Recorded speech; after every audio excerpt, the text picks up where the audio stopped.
You know, the book of Revelation, it is filled with some of the most spectacular and, let's be honest, confusing imagery in the entire Bible. But what if the key to one of its most intense visions, this cosmic battle between a woman and a dragon, wasn't some big secret, but was actually sitting right there in the very first book? Today, we're going to unlock Revelation 12 by going all the way back to the beginning, to the first promise ever made. So the scene kicks off with this absolutely breathtaking image.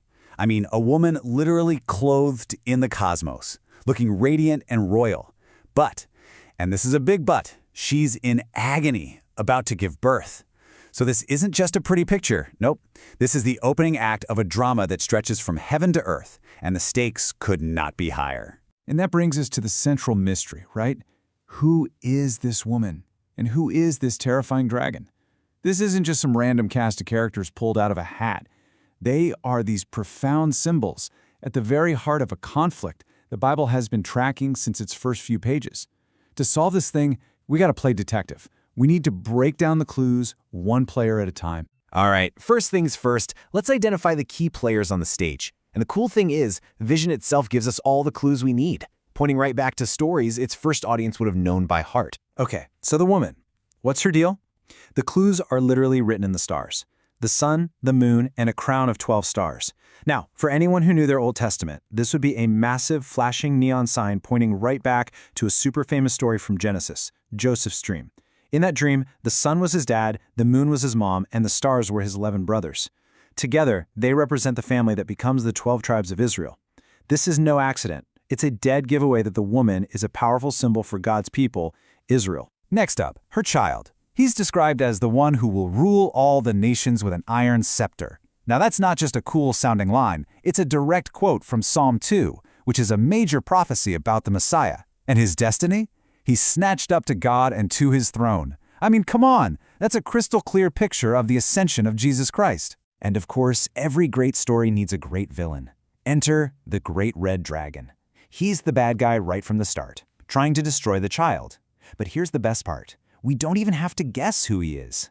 The text just tells us plain as day he is that ancient serpent called the devil, or Satan.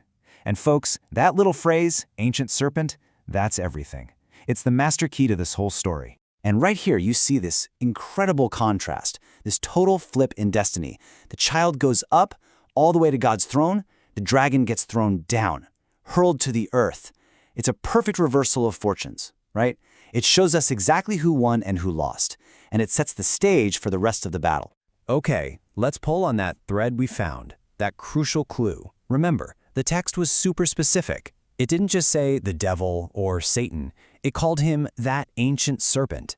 Now, that's not just some random title. It's a breadcrumb, and it leads us all the way back to the very beginning.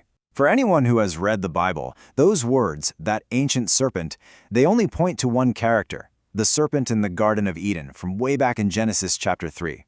What Revelation is doing here is just brilliant. It's intentionally connecting this massive final cosmic war to humanity's very first spiritual conflict. And in that original story, right after things go so wrong in the garden, God makes this incredible promise. Theologians give it a fancy name, the Proto-Evangelium, but all that really means is first good news.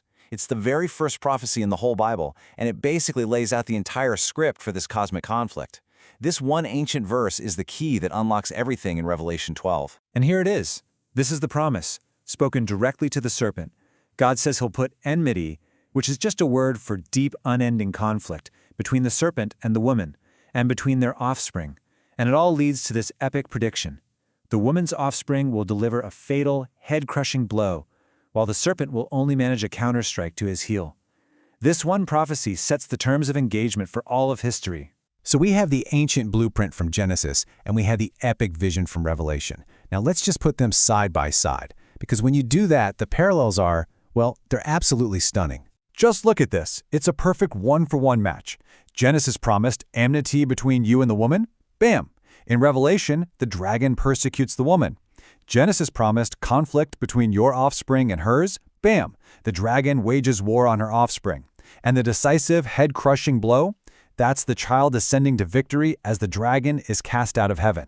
It is the exact same story, just told first as a small seed of a promise, and then shown in Revelation as its ultimate apocalyptic fulfilling. So what does this incredible parallel tell us about the woman's real identity? She's clearly more than just a single person or even a single nation. She has to be this grand symbol that spans the entire biblical story. And here's the big takeaway. The woman represents one continuous community of God's faithful people throughout all of history. She begins as Old Testament Israel, the people who are first entrusted with the promise. Through them, she gives birth to the Messiah, fulfilling that promise. And after his victory, she continues as the church, what the text calls the remnant of her offspring, who carry on the fight against that ancient dragon. So what this all reveals is that Revelation 12 isn't some strange, disconnected vision that came out of nowhere. Not at all. It's actually the climatic chapter in a single unified story that starts with a promise in a garden and ends with a war that shakes the heavens. It's the story of God's faithfulness against an ancient enemy from beginning to end. And that really leaves us with a final thought to chew on. When we see this single unbroken thread running from the first book of the Bible all the way to the last, how does that change the way we read the whole story? It challenges us to see it not just as a collection of separate books, but as one epic narrative of conflict, promise, and ultimately victory.